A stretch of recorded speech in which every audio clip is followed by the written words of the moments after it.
হে আমার প্রতিপালক, আমি আপনার নিকট আশ্রয় প্রার্থনা করছি শয়তানের কুমন্ত্রণা হইতে। হে আমার প্রতিপালক, আমি আপনার নিকট আশ্রয় প্রার্থনা করছি তাদের উপস্থিতি হইতে। মুসলিম ভাই বোনেরা, আপনাদের উপর শান্তি বর্ষিত হোক। কোরআন থেকে জানতে চাই, আমি মহিউদ্দিন। আমি এখন আলোচনা করব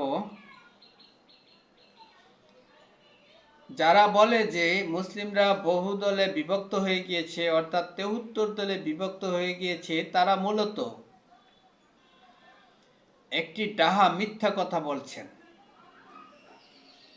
কারণটা হচ্ছে কি, তারা যেই অর্থে যেই সূত্রে বলে যে বহুদলে বিভক্ত হয়ে গিয়েছে, সেই অর্থ তাদের কাছে অনুপস্থিত। কারণ হলো কি, তারা ওই সমস্ত ব্যাপারে একমত আছে, তথাপি তারা সেটা বুঝতে পারে না। একমত থাকা সত্ত্বেও তারা বলে যে তারা বহুদলে বিভক্ত হয়ে পড়েছে। এই কথাটা বলে মূলত ইমানদারদের সাথে তামাশা করছে, ইমানদারদেরকে ধোঁকা দেওয়ার চেষ্টা করছে। তারা কোন কোন ক্ষেত্রে একমত সেগুলি আমি সব বিষয় তো বলতে পারবো না, তো কিছু বিষয় আমি আপনাদের সামনে এখন তুলে ধরছি। যেমন ধরুন, আল্লাহর বিধানকে তারা দুই ভাগে বিভক্ত করে। তারা দুই ভাগে বিভক্ত করে তারা ঐক্যমতে আছে, একমতে আছে, তথাপি তারা বলে যে তারা বহুদলে বিভক্ত। যারা বহুদলে বিভক্ত তারাই আল্লাহর বিধানকে দুই ভাগে বিভক্ত করে। একটি ভাগ হলো আল্লাহর বিধান, আরেকটি হলো রাসূলের বিধান। এইভাবে তারা দুই ভাগে বিভক্ত করে। রাসূলের বিধান নামক কোনো বিধান নাই যদি সেটা আল্লাহর বিধান না হয়। রাসূলের বিধান দেওয়ার কোনো ক্ষমতাই নাই যদি আল্লাহ না দেন। আল্লাহর ইচ্ছার বাইরে রাসূলের কোনো কথা বলার অধিকারই নাই, কোনো বিধান দেওয়ার ক্ষমতাই নাই। সূরা নাজম ৩-৪ নম্বর আয়াত পড়ুন, হাক্কার ৪-৫-৬ নম্বর আয়াত, ৪৪-৪৫-৪৬ নম্বর আয়াত পড়ুন। আমি আয়াত সব পড়ে আপনাদেরকে শোনাতে পারবো না। আমি ডকুমেন্ট দিচ্ছি, দলিল দিচ্ছি, আয়াতগুলি আপনারা নিজেরা পড়বেন। আমি পড়তে গেলে সময়ের প্রয়োজন আছে। তবে একটি কথা পরিষ্কার করে জেনে রাখুন, তারা রাসূলের নামে যে বিধান আবিষ্কার করে এটা যে একেবারে কোরআন বিরোধী, সেজন্যই বলছি। সূরা নিসার ৬৪ নম্বর আয়াতটা আপনারা একটু পড়ে দেখুন। সেখানে আল্লাহ রাব্বুল আলামিন বলেছেন যে আমি তো আমার রসূল এই জন্যই প্রেরণ করেছি যাতে করে তারা আমার নির্দেশ মোতাবেক আমার রসূলকে মেনে চলে। আল্লাহর রসূলকে মেনে চলার জন্য এই কোরআন, আল্লাহর নির্দেশ মোতাবেক রাসূলকে মেনে চলতে হবে। রসূল নিজে থেকে কোনো কথা বলেন নাই, কোনো বিধান রসূল দেন নাই, যদি না হয় সেটা আল্লাহর ইচ্ছা। আল্লাহ যদি না চান, আল্লাহ যদি না দেন। আল্লাহর বিধান প্রচার করাই ছিল রাসূলের কাজ। দেখুন, আল্লাহ রাব্বুল আলামিন সূরা বাকারার ১৩ নম্বর আয়াতে পরিষ্কার করে বলে দিয়েছেন যে তোমরা ঈমান আনো অন্যান্য লোকেরা যেভাবে ঈমান এনেছে ঠিক সেভাবে। তখন তারা চলে যায় তাদের কাল্পনিক নবীর সঙ্গী সাথীদের অনুসরণে। কাল্পনিক নবী কল্পনা জগতে আছে, আর তাদের সঙ্গী সাথীদের নাম যে তারা লিখে রেখেছেন সেই সঙ্গী সাথীদের নাম কোরআনের কোথাও নাই। কোরআনের সেই সঙ্গী সাথীদের জীবন ইতিহাস কোরআনের কোথাও নাই। তাহলে তারা কিভাবে সেই লোকদের মতো করে ঈমান আনবে যেগুলি কোরআনে নাই? দেখুন, কোরআন বলেছে 13 নম্বর আয়াত সূরা বাকারার যে অন্যান্য লোকেরা যেভাবে ঈমান এনেছে সেভাবে তোমরা ঈমান আনো। অন্যান্য লোক বলতে আল্লাহ রাব্বুল আলামিন কোরআনের মধ্যে সেই নামগুলি উল্লেখ করে দিয়েছেন, বলে দিয়েছেন। সেগুলি হচ্ছে নবী রাসূলেরা। তারা কি করেছে সেই বর্ণনাগুলি কোরআনে পুঙ্খানুপুঙ্খভাবে বলে দেওয়া হয়েছে। বিশেষ করে সূরা আনামের 83 থেকে 90 নম্বর আয়াত পর্যন্ত আপনারা পড়বেন। তিনি যাদের প্রতি সন্তুষ্ট হয়েছেন, যারা ঈমানদার হয়েছে, যারা মুত্তাকি হয়েছে, তাদের মতো করে ঈমান আনতে বলা হয়েছে। সূরা ফাতিহার মধ্যে আমরা যখন পড়ি যে আমাদেরকে ওই সমস্ত লোকদের পথ দেখাও যাদের প্রতি তুমি সন্তুষ্ট হয়েছ, তো আল্লাহ রাব্বুল আলামিন বলেছেন যে আমি তাদের প্রতি সন্তুষ্ট হয়েছি, নাম ধরে বলেছেন নবী রাসূলদের, তাদের মতো করে ঈমান আনো। আল্লাহর প্রিয় বান্দা নবী মুহাম্মদকে বলেছেন যে সূরা আনামের 90 নম্বর আয়াতে যে আমি তাদের প্রতি সন্তুষ্ট হয়েছি, অতএব আপনিও তাদের অনুসরণ করুন। আপনি ইব্রাহিমের ধর্মাদর্শ অনুসরণ করুন। ইব্রাহিমের ধর্মাদর্শ থেকে ওই লোকই তো বিমুখ যে নিজেকে নির্বোধ বানিয়েছে। সূরা বাকারার 130 নম্বর আয়াত। দেখুন, এইভাবে যদি আমি বলতে যাই তো অনেক সময়ের প্রয়োজন আছে। যাই হোক, তারা কিন্তু তাদের কাল্পনিক নবীর সঙ্গী সাথীদের মতো করে ঈমান আনার জন্য তারা কিন্তু একমত। সেই জন্যই তারা কোরআন বিরোধী, তারা কোরআন থেকে দূরে আছে। সেই জন্য তারা আল্লাহর বিধান এবং রাসূলের বিধানকে আলাদা করে দেখে। তারা মনে করে না যে কোরআন দিয়ে তারা ইবাদত করতে পারবে। অথচ তারা বলে যে তারা নাকি ঈমানদাররা নাকি 73 দলে বিভক্ত হয়ে পড়েছে। তারা 73 দলে বিভক্ত হয় না। তাদের ঈমান, আকীদা, বিশ্বাস সমস্ত কিছুই তাদের মিল আছে। তথাপি তারা এই কথা বলে মানুষদেরকে, ঈমানদারদেরকে ধোঁকা দিতে চায়। তারা 73 দল কেন, 73,000 দলেও বিভক্ত হলে ঈমানদারদের কিছু যায় আসে না। তারা নবীদের মধ্যে পার্থক্য করে, বিশাল পার্থক্য করে। তারা এই ব্যাপারেও তারা একমত, ঐক্যমত। তারপরেও তারা কেন দাবি করে তারা বিভক্ত হয়ে আছে? তারা কীরকম পার্থক্য করে? আল্লাহর প্রিয় বান্দা নবী মুহাম্মদকে সৃষ্টি না করলে পৃথিবী সৃষ্টি হতো না। তার উম্মত হওয়ার জন্য অন্যান্য নবীরা প্রার্থনা করেছে। আদম নবীর গুনাহ মাপ পেয়েছে তার উছিলায়, সে নূরের মানে ইত্যাদি ইত্যাদি আরও অনেক কথা। আল্লাহ প্রিয় বান্দা নবী মুহাম্মদ হলো শ্রেষ্ঠ নবী। এইভাবে তারা পার্থক্য করে কোরআন অমান্য করে। তারা কিন্তু ওই ব্যাপারে একমত। তথাপি তারা বলে তারা বহুদলে বিভক্ত। কশ্চিনকালেও তারা বহুদলে বিভক্ত নয়। তারা মিথ্যা কথা বলছে জাতির সামনে, ঈমানদারদের সাথে তামাশা করছে, ঈমানদারদেরকে ধোঁকা দিচ্ছে। নবীদের মধ্যে যে পার্থক্য করা যাবে না সেটা তো আমি করলে হলে চলবে না। সূরা বাকারার 136 নম্বর আয়াত, নিসার 152 নম্বর আয়াত, আল ইমরানের 84 নম্বর আয়াত, সূরা বাকারা 285 নম্বর আয়াত, এই সমস্ত আয়াতগুলির মধ্যে আল্লাহ রাব্বুল আলামিন পরিষ্কার করে বলে দিয়েছেন যে তোমরা বলো আমরা তাদের মধ্যে কোনো পার্থক্য করি না। তথাপি তারা এত বড় ধরনের পার্থক্য করে বসে আছে আর বলছে তারা ঈমানদার, তারা নাকি বহুদলে বিভক্ত হয়ে পড়েছে। হ্যাঁ, তারা বহুদলে বিভক্ত হয় নাই। তারা ছোট ছোট উপদলে বিভক্ত হয়েছে। তাদের মধ্যে হিংসা বিদ্বেষ কাজ করে।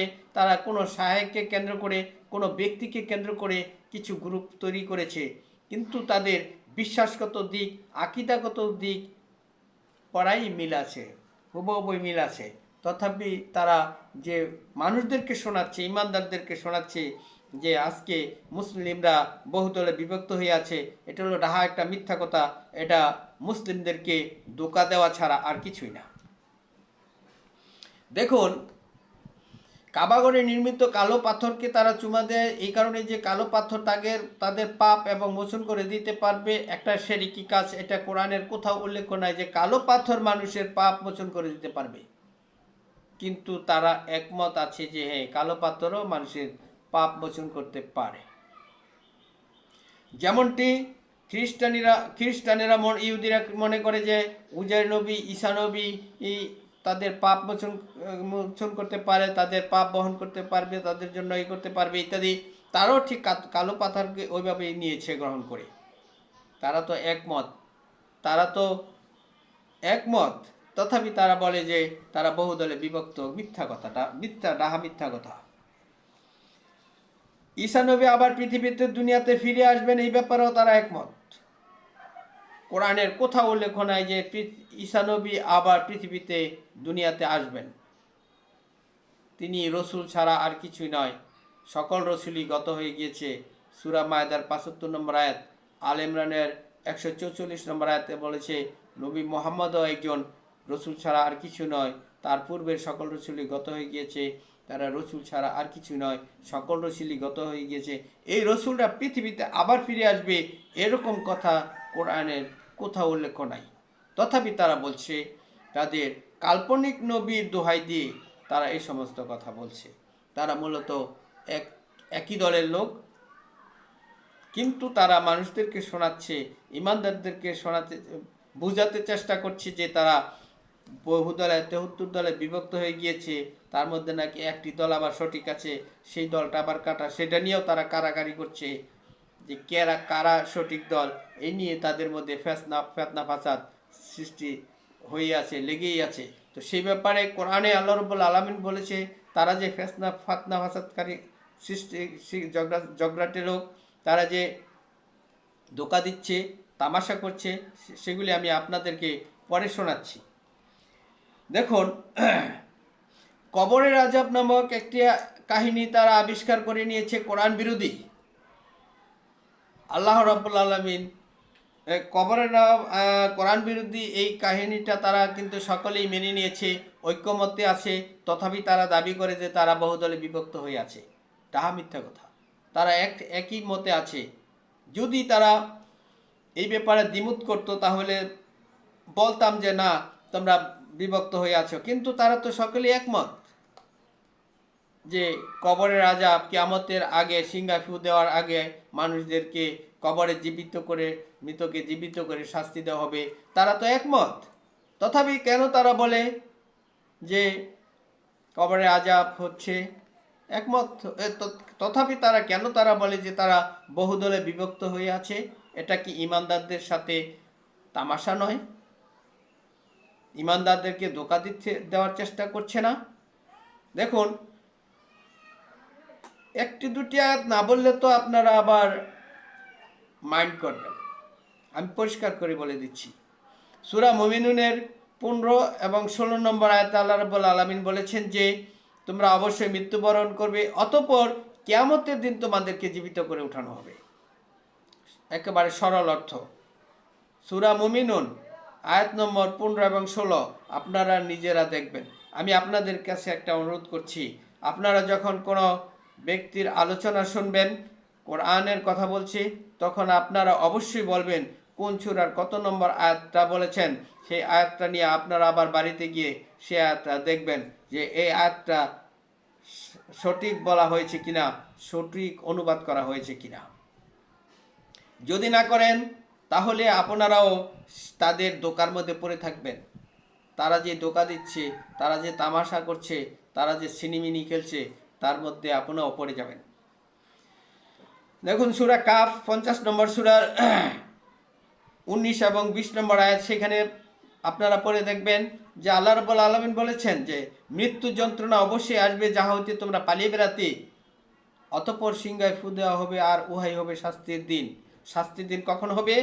যখন সিংহায় ফুৎকার দেওয়া হবে, সেদিন থেকেই শাস্তির দিন শুরু হবে। যেদিন সিংহায় ফুৎকার দেওয়া হবে, সেদিন মানুষ কবর থেকে ছুটে আসবে তাহার প্রতিপালকের দিকে, আর বলতে থাকবে, হায় দুর্ভোগ আমাদের, কে আমাদের নিদ্রাস্থল থেকে উঠালো। এরই প্রতিশ্রুতিতে দয়ামে আল্লাহ দিয়েছিলেন, রাসূল তো সত্যই বলিয়াছিলেন। সূরা ইয়াসিনের ৫১ এবং ৫২ নম্বর আয়াত। কখন উঠবে? যখন সিংহায় ফুৎকার দেওয়া হবে তখন উঠে কি বলবে?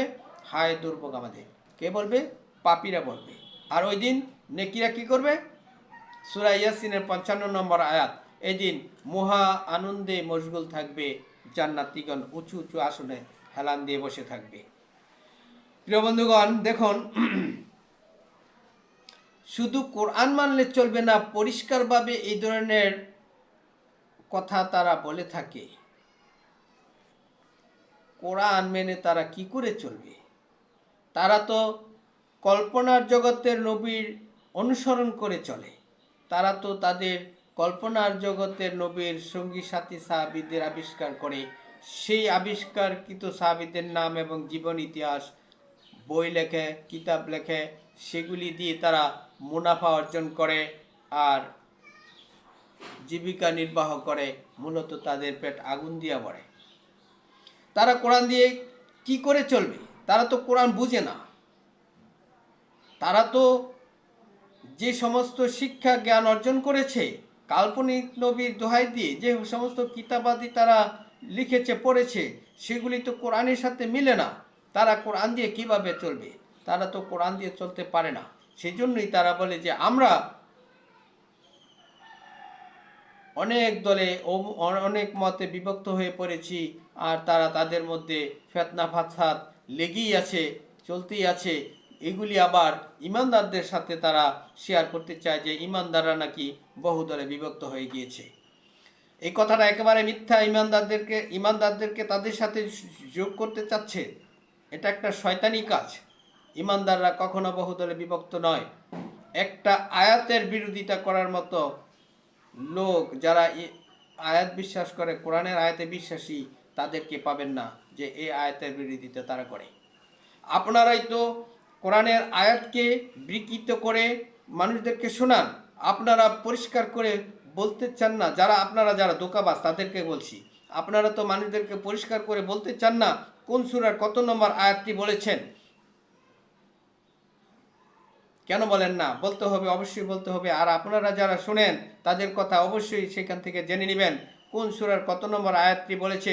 সেই আয়াতটি গিয়ে নিজেরা পড়ে দেখবেন সে কি সঠিক বলেছেন নাকি আপনাকে ধোঁকা দিয়েছে। শুধু এখন দেখুন, ভয়ঙ্কর বিষয় হচ্ছে কি, যে আল্লাহর সন্তান জন্ম দিয়েছে। ইহুদি এবং খ্রিস্টানরা আল্লাহর সাথে শরিক করছে এইভাবে যে মরিয়ম আল্লাহর প্রিয় বান্দি, নেক বান্দি। মরিয়ম হলো আল্লাহর স্ত্রী আর ঈসা হলো আল্লাহর সন্তান। এইদের মধ্যে সবচেয়ে বড় হলো আল্লাহ, অর্থাৎ তারা বলে আল্লাহু আকবর, আল্লাহ সবচাইতে বড়। এতে করে তারা একমত। আজকে দেখুন তো, সকলেই বলছে আল্লাহ সবার বড়। সকলেই বলতে তারা যারা নাকি বহুদলে বিভক্ত হয়েছে বলে দাবি করে, যারা নাকি তাদের মধ্যে শান্তি নাই, অশান্তি বিরাজ করছে দাবি করে, তারা নাকি বলে যে আমরা ফিতনায় জড়িয়ে পড়েছি দাবি করে। তারা তো অবশ্যই ফিতনায় জড়িয়ে পড়েছে, তারা তো অবশ্যই কোরআন থেকে সরে পড়েছে, তারা তো অবশ্যই ফিতনা ফাসাদের মধ্যে চলে আছে, তারা তো অবশ্যই বিপর্যয়ের মধ্যে আছে। কারণ তারা আল্লাহর সাথে শরিক করে, তারা বহু আল্লাহ বানিয়ে নিয়েছে, ঈসাকে, ঈসার মাকে, আর বলে যে আল্লাহু আকবর, আল্লাহ হলো সবার বড়। আল্লাহ তো নিষেধ করেছেন যে, আল্লাহ তো সূরা ইখলাসের মধ্যে পরিষ্কার করেই বলে দিয়েছে যে তার সাথে কারো তুলনা করা হয় না। তাহলে তারা কেন বলে আল্লাহু আকবর, আল্লাহ সবার বড়? ছোট না থাকলে তো বড় হয় না। আপনি কাকে বড় বানিলেন, কাকে ছোট বানালেন? এইভাবে আপনারা তাদের সাথে যোগ সাজসে একটা মিল আছে। কারণ আপনারা বলছেন যে অনেক দলে বহুদলে বিভক্ত হয়ে আছেন। একথা আমরাও ইমানদাররাও স্বীকার করি। কারণ হলো কি, আপনাদের মধ্যে হিংসা বিদ্বেষ কাজ করে। আপনারা এক এক ব্যক্তি, এক এক শাহেক, এক একজনের বক্তবৃন্দ সাজিয়ে নিয়েছেন, গঠন করে নিয়েছেন, আর দলে উপদলে বিভক্ত হয়ে আছেন। এটা আপনাদের মধ্যে হতেই পারে। এই জন্য ইমানদারদেরকে আপনাদের সাথে জড়াবেন না। আপনারা মনে করছেন আপনারা ইমানদারকে ধোঁকা দেওয়ার চেষ্টা করছেন, আপনারা ধোঁকায় পড়ে আছেন। আপনারা ফাসাদ সৃষ্টি করেছেন। আপনারা কোরআন মেনে চলছেন না। আপনারা কাল্পনিক জগতের নবীর অনুসরণ করছেন, কোরআনের নবীর অনুসরণ করছেন না। আমি আগেই বলেছি কথাটা, আমি আবারও স্মরণ করে দিচ্ছি। সূরা নিসার ৬৬ নম্বর আয়াত, যেখানে বলা হয়েছে, আমার রসুল তো আমি এই জন্যই প্রেরণ করেছি যাতে করে তারা আমার নির্দেশ মোতাবেক মেনে চলে।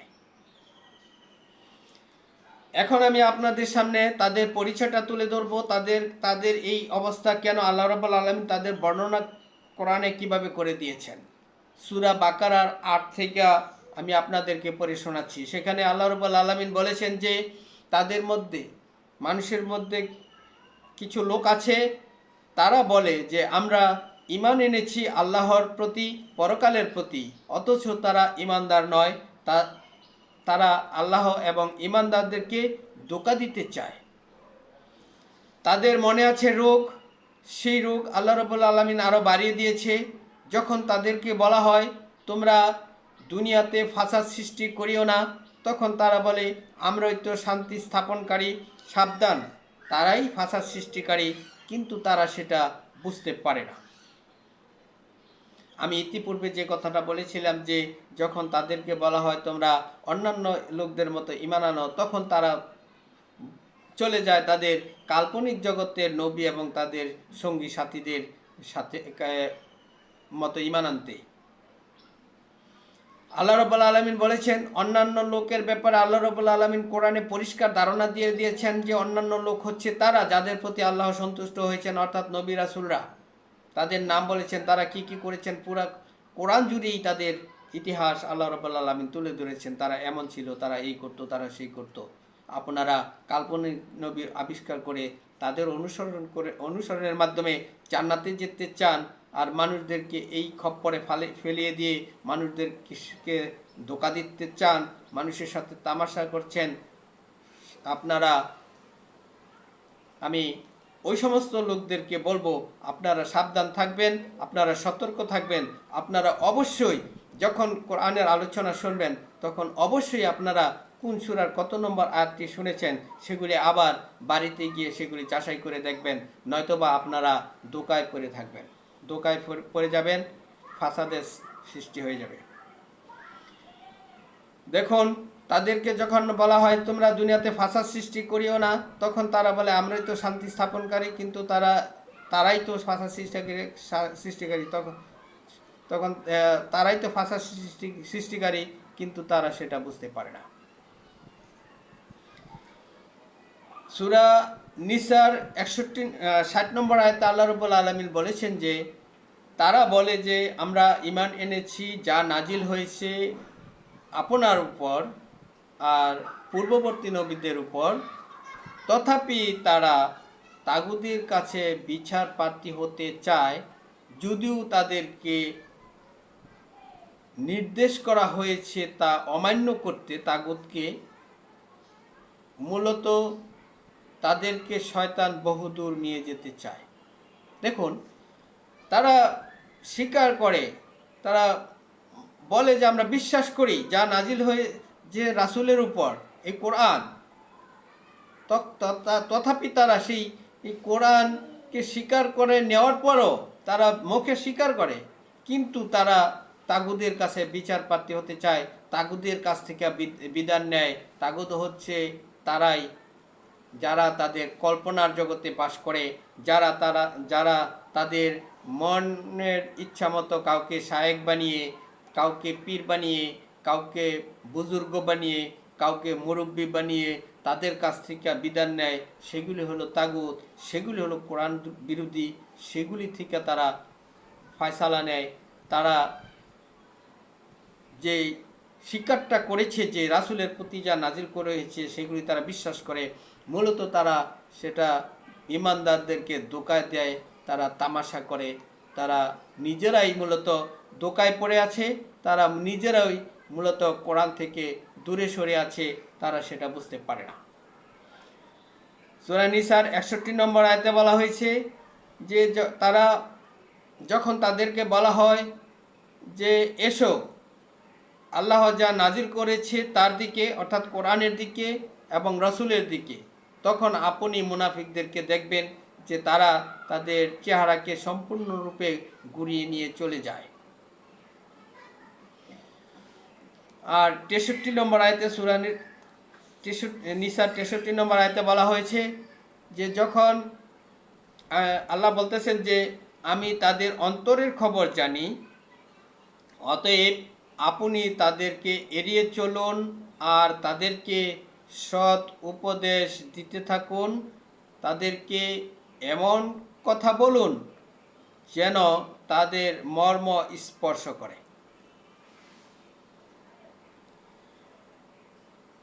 দেখুন, সূরা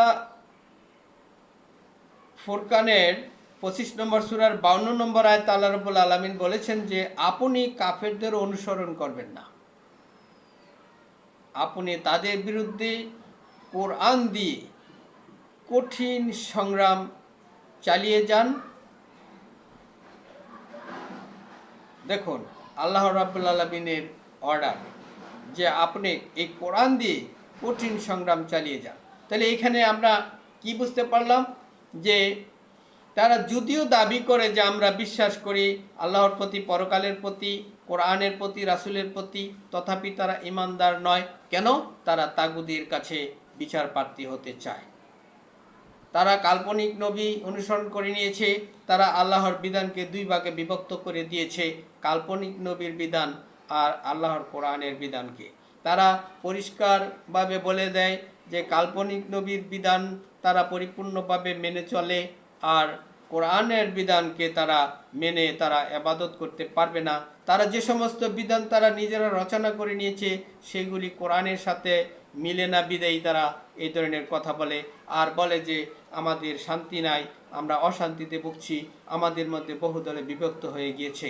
আমাদের ঈমানদারদের কথা হলো পরিষ্কার যে আপনারা 73 দলে বিভক্ত হয়েছেন না 73,000 দলে বিভক্ত হয়েছেন, তাতে ঈমানদারদের কিছু আসে যায় না। আপনারা কখনো এই কথা বলবেন না যে আমরা বহুদল, ঈমানদাররা বহুদলে বিভক্ত হয়ে গিয়েছে। ঈমানদাররা কখনো বহুদলে বিভক্ত হতে পারে না। ঈমানদাররা একটি আয়াতও অবিশ্বাস করে না, একটি আয়াতকেও অমান্য করে চলে না। কেন তারা বিভক্ত হতে যাবে? অতএব আপনাদের কাছে একটা অনুরোধ রইল এটাই যে যখন কোনো আলোচনা শুনবেন সেই আলোচনার কোরআনের হতে হবে, সেই আলোচনাটা কোরআনের কোন সূরার কত নম্বর আয়াতে থেকে বলা হয়েছে সেগুলি আপনারা সংগ্রহ করে নিয়ে যাবেন আর নিজেরা যাচাই করে দেখবেন। এই উদাত্ত আহ্বান রেখে আমি আমার আলোচনা এখানে শেষ করছি। আপনাদের উপর শান্তি বর্ষিত হোক।